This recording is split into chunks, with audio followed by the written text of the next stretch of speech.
झारखंड के तमाड़ में नहीं दिखा नक्सली भय, मतदाताओं ने जमकर डाले वोट। दरअसल आपको बता दें कि झारखंड के तमाड़ विधानसभा क्षेत्र में बुधवार की शाम 5 बजे तक लगभग 74.05% मतदान हुआ। मतदान को लेकर मतदाताओं में उत्साह देखा गया। इस दौरान महिलाओं ने जमकर मतदान किया। कई मतदान केंद्रों पर पुरुषों से अधिक महिलाओं ने मतदान किया। वहीं बुंडू के मतदान केंद्रों पर सुबह 7 से ही मतदाताओं की कतार लग गई थी।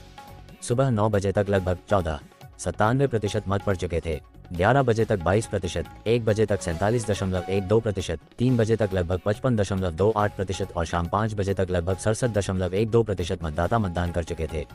तमाड़ में कड़ी सुरक्षा के बीच शांतिपूर्ण माहौल में चुनाव संपन्न हो गया। आपको बता दें कि मॉक वोटिंग के दौरान कुल 10 मतदान केंद्रों में ईवीएम में गड़बड़ी पाई गई, जिसे तत्काल बदल दिया गया। कई मतदान केंद्रों पर सुरक्षा कर्मियों द्वारा विभिन्न राजनीतिक दलों के कार्यकर्ताओं को मतदान केंद्र के आसपास में झंडा लगाने और पर्ची काटने से रोक दिया गया। मतदान केंद्र से 200 मीटर दूर पर प्रत्याशियों के समर्थकों को पर्ची काटने के लिए बैठने का निर्देश दिया। मध्य विद्यालय अदेलहातू मतदान केंद्र संख्या 25 और 26 पर सुबह से सर्वाधिक भीड़ देखी गई। शांतिपूर्ण मतदान करने के लिए 47 सेक्टर जोनल दंडाधिकारी और पुलिस विभाग की ओर से 47 पुलिस अधिकारी तैनात किए गए थे। वो सभी मतदान केंद्रों पर दौरा कर स्थिति का जायजा ले रहे थे। एसएसपी रांची चंदन सिन्हा ने भी दर्जनों मतदान केंद्रों का दौरा कर व्यवस्थाओं की जानकारी ली। शांतिपूर्ण ढंग से चुनाव संपन्न होने के साथ ही तमाड़ के कुल 18 प्रत्याशियों के भाग्य का फैसला अब ईवीएम में कैद हो गया है। झारखंड चुनाव में 1-2% मतदान का अंतर किसी पक्ष का बिगाड़ सकता है खेल, पहले चरण के आंकड़ों पर विश्लेषण। दरअसल आपको बता दें कि झारखंड विधानसभा चुनाव के पहले चरण का मतदान बुधवार को संपन्न हो गया। मतदान की समाप्ति के बाद चुनाव आयोग ने देर शाम तक जो आंकड़े जारी किए हैं, उसके अनुसार मतदान में 1.5 से 2% की वृद्धि हुई है। अंतिम आंकड़ा तो गुरुवार को जारी होगा, पर एनडीए और इंडिया गठबंधन के बीच कांटे की टक्कर वाले इस चुनाव में किसका पलड़ा भारी होगा, राजनीतिक विश्लेषकों के लिए कहना मुश्किल हो रहा है। आपको बता दें कि हालांकि इन सीटों पर पार्टियों के पूर्व के प्रदर्शन को देखें तो भाजपा ने 2014 में इन इलाकों में 19 सीट जीतकर सर्वश्रेष्ठ प्रदर्शन किया था। वहीं 2019 में झामुमो ने 17 सीटें जीत सबसे बेहतर प्रदर्शन किया था। वैसे चुनाव का परिणाम तो 23 नवंबर को आएगा, लेकिन कई सीटों पर मतदान 5% से भी ज्यादा घटना इस बात का संकेत है कि पार्टियां या उनके उम्मीदवार वोटरों को बूथ तक लाने में पूरी तरह सफल नहीं रहे। झारखंड चुनाव के पहले फेज में शहरों पर गांव भारी, रांची में सबसे कम वोटिंग। दरअसल आपको बता दें कि झारखंड विधानसभा चुनाव के पहले चरण का मतदान बुधवार को संपन्न हो गया।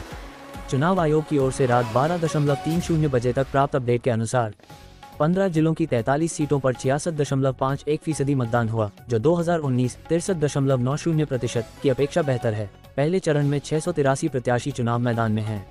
मतदान के मामले में शहरों पर फिर ग्रामीण क्षेत्र भारी पड़े। आदिवासी बहुल इलाकों समेत नक्सल प्रभावित क्षेत्रों में भी जमकर वोट पड़े। रांची में सबसे कम 52.27 और खरसावां में सबसे अधिक 79.11% वोट पड़े। 33 सीटें ऐसी रहीं जहां 2019 से अधिक, जबकि 10 सीटों पर कम वोट पड़े। आपको बता दें कि झारखंड विधानसभा के पहले चरण के लिए सुबह 7 बजे से ही मतदान की प्रक्रिया शुरू हो गई। इससे पहले सुबह 5.30 बजे मॉक पोल हुआ। मॉक पोल से चुनाव के दौरान ईवीएम की 91 बैलेट यूनिट, 106 कंट्रोल यूनिट और 220 वीवीपैट मशीन तकनीकी खराबी की वजह से बदली गई। पहले चरण के चुनाव में 15,344 केंद्रों पर वोटिंग हुई। 31 विधानसभा के 950 बूथों में 4 बजे तक, जबकि 14,394 मतदान केंद्रों पर शाम 5 बजे तक मतदान हुआ। झारखंड में कांटे की टक्कर, विधायकों की बड़ी धड़कनें, भाजपा की जीती हुई 13 सीटों पर 2 तो इंडिया की 28 सीटों पर 3% बड़ी वोटिंग। दरअसल आपको बता दें कि झारखंड विधानसभा चुनाव के पहले फेज का मतदान 13 नवंबर को खत्म हो गया। शाम 5 बजे तक 65% वोटिंग हुई। इस बार भी ग्रामीण इलाके में ज्यादा वोटिंग हुई, शहर में रफ्तार धीमी रही। हालांकि चुनाव का फाइनल डेटा आना अभी बाकी है। खास बात रही कि आदिवासी रिजर्व 43 में से 20 सीटों पर पिछली बार 2019 विधानसभा चुनाव से 3% तक ज्यादा वोटिंग हुई है। यही वोट तय करेगा कि सरकार किसकी बनेगी। आपको बता दें कि वहीं 43 में से 28 सीटों पर पिछली बार यूपीए, अब इंडिया ने जीत दर्ज की थी। उसकी सीटों पर भी वोटिंग में 3% से ज्यादा तक की बढ़ोतरी हुई है, जबकि भाजपा की जीती हुई 13 सीटों पर भी वोटिंग में 2% तक की बढ़त है। इस पर जानकारों का कहना है कि वोटिंग प्रतिशत के बढ़ना अच्छी बात है, लेकिन सीटिंग विधायकों के लिए ये खतरे की घंटी हो सकती है। उनकी धड़कनें बढ़ गई होगी, क्योंकि एंटी इनकम्बेंसी में वोटिंग के बढ़ने का ट्रेंड है। सीनियर जर्नलिस्ट ज्ञान रंजन सिंह ने बताया, झारखंड में ये ट्रेंड रहा है कि हर चुनाव में करीब 50% सीटिंग विधायक चुनाव हार जाते हैं। हर सीट पर वोटिंग बढ़ने का मतलब है कि स्थानीय लेवल पर एंटी इनकम्बेंसी भी हावी हो सकती है। गृहमंत्री अमित शाह की झारखंड में 3 सभा, गिरिडीह, गांडेय और डुमरी में जनसभा, निर्भय शाहाबादी, मुनिया देवी के पक्ष में होगा संबोधन। दरअसल आपको बता दें कि गृह मंत्री अमित शाह आज एक बार फिर झारखंड आ रहे हैं। 20 नवंबर को होने वाले दूसरे चरण के मतदान के लिए एनडीए और भाजपा प्रत्याशी के पक्ष में सभा करेंगे। झारखंड में उनकी 3 सभा होगी। ये सभाएं गिरिडीह जिले के 3 विधानसभा क्षेत्र के लिए होंगी। 2 सभा गिरिडीह में और 1 सभा बोकारो में होगी। 3 सभा में 2 सभा बीजेपी उम्मीदवार के पक्ष में और 1 सभा आजसू उम्मीदवार के पक्ष में की जाएगी। आपको बता दें कि अमित शाह ही आज ही होने वाली सभा में पहली सभा सिहोडी आम बगान में होगी। यहाँ वो निर्भय शाहाबादी के पक्ष में वोट मांगेंगे। दूसरी सभा महेश मुंडा में होगी। यहाँ मुनिया देवी के लिए मतदान की अपील होगी। तीसरी सभा बोकारो जिले के कंचीकीरो में होगी। यहाँ आजसू उम्मीदवार यशोदा देवी के लिए वोट मांगेंगे। गृह मंत्री अमित शाह विशेष विमान से 11:40 बजे बोरो हवाई अड्डा पहुंचेंगे। वहां से आम बगान जाएंगे। यहाँ 12.50 तक सभा करने के बाद महेश मुंडा के कुसुम्भा मैदान पहुंचेंगे, जहां जनसभा को संबोधित करेंगे। यहाँ के बाद बोकारो के कंचीकीरो मैदान में जनसभा करेंगे। इसके बाद उनकी दिल्ली वापसी हो जाएगी। गुजरात महाराष्ट्र से व्यापारी खनिज, जल, जंगल, जमीन लूटने आए हैं हेमंत सोरेन। दरअसल आपको बता दें कि हेमंत सोरेन ने निरसा के कलियासोल में भी गठबंधन के प्रत्याशी अरूप चटर्जी के समर्थन में चुनावी सभा की। उसमें कहा कि 5 साल के कार्यकाल में कोरोना ने काफी परेशान किया, पर हमने डटकर चुनौती का सामना किया। आज लोग सुरक्षित व स्वस्थ हैं। गरीबों का दर्द हमने समझा। माताओं बहनों के लिए मैया सम्मान योजना शुरू की। कहा कि झारखंड राज्य के गठन के बाद से अधिकतर समय भाजपा सत्ता में रही, लेकिन सत्ता से 5 वर्ष दूर रहने की छटपटाहट उनके नेताओं में दिख रही है। असम के सीएम घूम रहे हैं। सरकार तो गिरा नहीं सके, हमें जेल जरूर भिजवा दिया। व्यापारी लोग गुजरात महाराष्ट्र से हमारी खनिज संपदा, जल, जंगल, जमीन लूटने आए हैं, लेकिन गरीब हमारे साथ हैं, कोई कुछ बिगाड़ नहीं सकता। उन्होंने कहा कि झारखंड से भाजपा को जड़ से उखाड़ फेंकने की जरूरत है। इसके लिए सिंधवी सीट से इंडिया समर्थित माले प्रत्याशी चंद्रदेव महतो को विजयी बनाना होगा। सीएम ने कहा कि लॉकडाउन में दूसरे राज्यों में फंसे लोगों को बसों से उनके घर पहुंचाया। कोरोना काल में झारखंड सरकार के मंत्री जगन्नाथ महतो शहीद हो गए।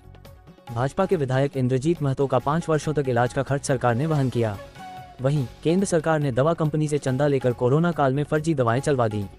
उसी से लोग असमय मर रहे हैं। पप्पू यादव को पिस्टल की फोटो भेजकर कहा इससे मारेंगे। भास्कर से शेयर किया स्क्रीनशॉट। बोले लॉरेंस बिश्नोई के बारे में पहले नहीं जानता था। दरअसल आपको बता दें कि पूर्णिया से निर्दलीय सांसद राजेश रंजन यानी पप्पू यादव को फोन पर पिस्टल के फोटो वीडियो भेजकर जान से मारने की धमकी दी गई है। उन्होंने फोटो वीडियो का स्क्रीनशॉट भास्कर से शेयर करते हुए कहा कि नेपाल, मलेशिया सहित 40 जगहों से मुझे धमकी मिली है। ये मेंटल टॉर्चर है। पप्पू ने ये भी कहा कि मैं नहीं लॉरेंस को जानता हूँ और नहीं उससे डरता हूँ। उससे डरता तो झारखंड के जंगलों में अकेले बाइक से खाक नहीं छान रहा होता। झारखंड को बनाने में सबसे बड़ी भूमिका गुरुजी शिबू सोरेन की रही है। जेएमएम के आदिवासी और गैर आदिवासी नेताओं ने शहादत दी है। झारखंड के निर्माण में जेएमएम ने खून पसीना बहाया, लेकिन झारखंड को बीजेपी के लोगों ने लूटा है। 20 साल यहाँ बीजेपी के लोगों ने काम किया। अटल जी के रहते एचईसी बंद हो गई। तब से लेकर नरेंद्र मोदी तक राज्य की 53% फैक्ट्रियां बंद हो गई। 80% माइंस बंद हो गए। बाबूलाल मरांडी को मैं अच्छा लीडर मानता हूं, लेकिन उन्हें भी इन लोगों ने चोर बनाकर भगा दिया। बीजेपी ने बाबूलाल को चोर बनाया, अर्जुन मुंडा को बेइज्जत किया, मधु कोड़ा को पहले चोर बनाया, फिर अपने साथ ले लिया। रघुवर दास को इन्होंने गर्व न बना दिया। ये हेमंत सोरेन और आदिवासी की राजनीति खत्म करना चाहते थे। कोल्हान के वोटरों ने दिखाया जोश। यहाँ 70% वोटिंग। छोटानागपुर में 68%। दरअसल आपको बता दें कि विधानसभा चुनाव के पहले फेज में राज्य के 4 प्रमंडलों दक्षिण छोटानागपुर, उत्तरी छोटानागपुर, पलामू और कोल्हान के 43 विधानसभा क्षेत्र में मतदान हुआ। पलामू और कोल्हान प्रमंडल में वोटिंग खत्म हो गई। दक्षिणी छोटानागपुर प्रमंडल की 2 और उत्तरी छोटानागपुर प्रमंडल की 18 और संथाल की 18 सीटों पर दूसरे चरण में 20 नवंबर को वोट पड़ेंगे। जिन चारों प्रमंडलों में बुधवार को वोट पड़े, वहां का वोटिंग ट्रेंड देखा जाए तो इनमें हर बार की तरह इस बार भी सबसे आगे कोल्हान रहा। यहां 70% तक मतदान हुआ। दक्षिण छोटानागपुर में 68%, पलामू प्रमंडल में 66% तो उत्तरी छोटानागपुर प्रमंडल में 64.29% वोटिंग हुई। धनबाद में 20% लोग बी टाइप डायबिटीज से पीड़ित। अब बच्चे भी आ रहे बीमारी की जद में। डॉक्टर बोले जीवनशैली में सकारात्मक बदलाव से मिलेगा लाभ। दरअसल आपको बता दें कि मधुमेह तेजी से बढ़ती बीमारी है। हर साल हजारों की संख्या में नए रोगियों की पहचान हो रही है। वयस्क ही नहीं, बच्चे भी इस बीमारी की चपेट में आने लगे हैं। झारखंड रिसर्च सोसाइटी के अनुसार धनबाद के शहरी इलाकों में 20% से ज्यादा लोग बी टाइप डायबिटीज से पीड़ित है। डायबिटीज को आधुनिक जीवनशैली की देन कहा जा सकता है। हर साल 14 नवंबर को विश्व मधुमेह डायबिटीज दिवस मनाया जाता है। इसका मुख्य उद्देश्य लोगों को इस बीमारी से बचाव के प्रति जागरूक करना है। अच्छी सेहत के लिए डायबिटीज रोग से दूरी आवश्यक है। यह एक ऐसा रोग है जो अपने साथ कई और बीमारियों को लेकर आता है। ऐसे में जीवन शैली में कुछ बदलाव के लाकर हम डायबिटीज रोग को काफी हद तक दूर रह सकते हैं। आपको बता दें कि 200 से अधिक किशोर डायबिटिक मधुमेह रोगियों के इलाज और रिसर्च पर काम कर रहे Jharkhand diabetic and I centre के डॉक्टर अजय पटवारी बताते हैं कि हाल के कुछ वर्षों में बीमारी को लेकर कई मिथ टूटे हैं।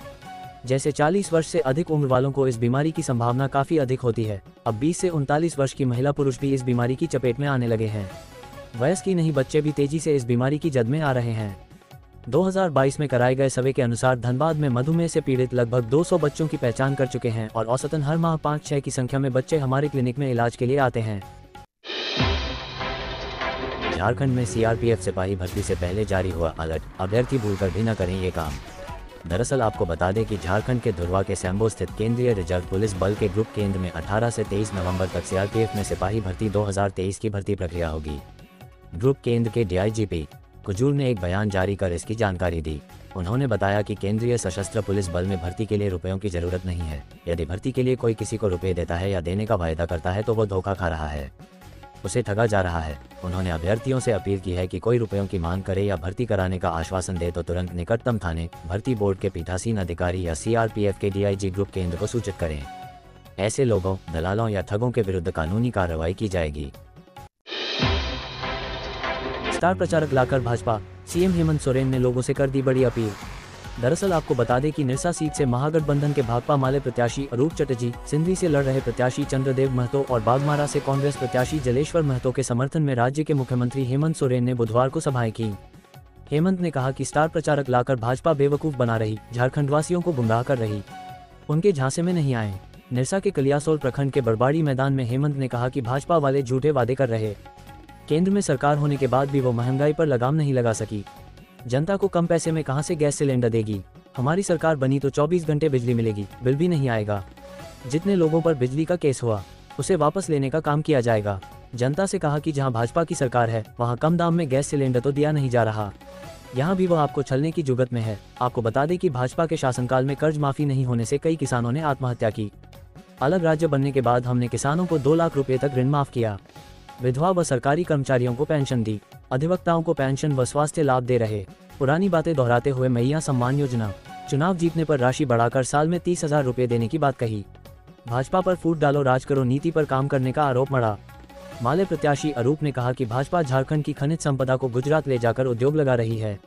हमारे बेरोजगार भाई गुजरात जाकर काम कर रहे हैं, अब ऐसा नहीं होगा। यहाँ जन कल्याण नहीं, जिहाद कल्याण चल रहा है, झारखंड में बोले अनुराग ठाकुर।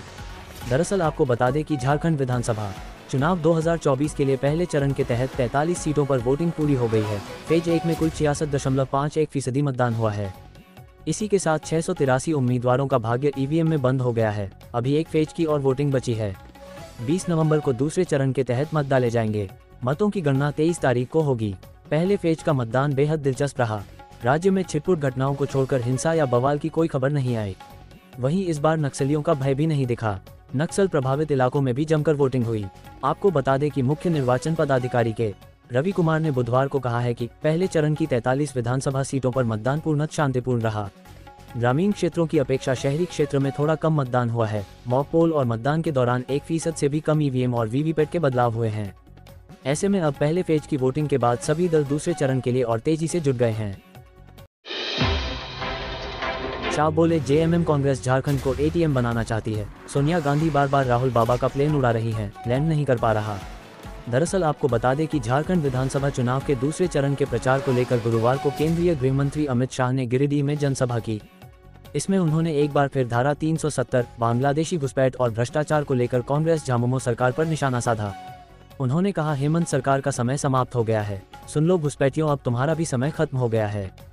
एक एक को चुन कर बाहर करेंगे, कायदे से नहीं मानेंगे तो उल्टा लटकाकर सीधा करेंगे। आपको बता दें कि शाह ने कहा, सोनिया गांधी ने राहुल गांधी को कई बार लॉन्च किया, हर बार फेल हो गई। राहुल बाबा के प्लेन को 20 बार उड़ाया गया, लैंड नहीं कर पा रहा है। 21वीं बार भी बाबा धाम के एयरपोर्ट पर क्रैश हो जाएगा। सीएम योगी बोले, कोई हमें छेड़े तो फिर छोड़ेंगे नहीं। ये दोबारा सत्ता में आए तो आपकी बेटी की इज्जत से खिलवाड़ करेंगे। दरअसल आपको बता दें कि यूपी के सीएम योगी आदित्यनाथ गुरुवार को निरसा, धनबाद पहुंचे। यहां आयोजित चुनावी सभा में योगी आदित्यनाथ ने कहा, अगर बंटेंगे तो कटेंगे, हमें तो एक रहना है, एक रहेंगे तो सेफ रहेंगे। इसके लिए भाजपा को लेकर आइए, यहाँ भ्रष्टाचारियों की कोई जगह नहीं होनी चाहिए। उन्होंने कहा, अटल बिहारी वाजपेयी ने झारखंड का निर्माण किया था, उनका सपना था कि विकसित झारखंड बनाएंगे। झारखंड के नागरिकों को विकास की धारा से जोड़ेंगे, लेकिन पिछले 20 सालों में इसे बद से बदतर कर दिया गया। एक तरह नया भारत बन रहा है तो दूसरी ओर झारखंड पिछड़ रहा है। आपको बता दें कि केंद्र पैसे देती है पर झामुमो, कांग्रेस और राजद के लोग उसे खा जाते हैं। आज देश की सीमा भी मजबूत हुई है। पहले रोज झारखंड का जवान शहीद होता था। वो कहते थे पहले दुश्मन गोली चलाए तब तुम फायर करना। ये क्या बात हुई। हेमंत सोरेन सरकार पर बीजेपी के मामाजी का तगड़ा अटैक, लूट खसोट और भ्रष्टाचार पर खूब कुरेदा। दरअसल आपको बता दें कि हेमंत सोरेन की सरकार लूट खसोट और भ्रष्टाचार से युक्त है। ये सरकार झारखंड का कोयला। आपको बता दें कि शिवराज ने कहा कि हेमंत सरकार वोट के कारण घुसपैठियों को संरक्षण दे रही है, घुसपैठियों का आधार कार्ड और राशन कार्ड बनवा रही है। हमारी सरकार बनी तो झारखंड से घुसपैठियों को भगाया जाएगा, यहाँ की बेटी रोटी माटी की रक्षा की जाएगी। कहा कि इस सरकार ने रोजगार और महिला कल्याण के लिए कुछ नहीं किया। चुनावी सभा में कल्पना ने एनडीए पर जोरदार हमला बोला।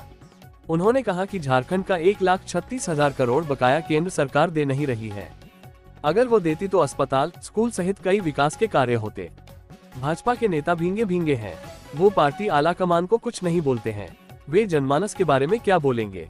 उन्होंने गृह मंत्री अमित शाह पर कटाक्ष करते हुए कहा कि झरिया में आए थे, लेकिन झरिया के बारे में एक शब्द नहीं बोले, जबकि झारखंड की धरती को चीरकर यहां से लोग खजाना ले जाते हैं।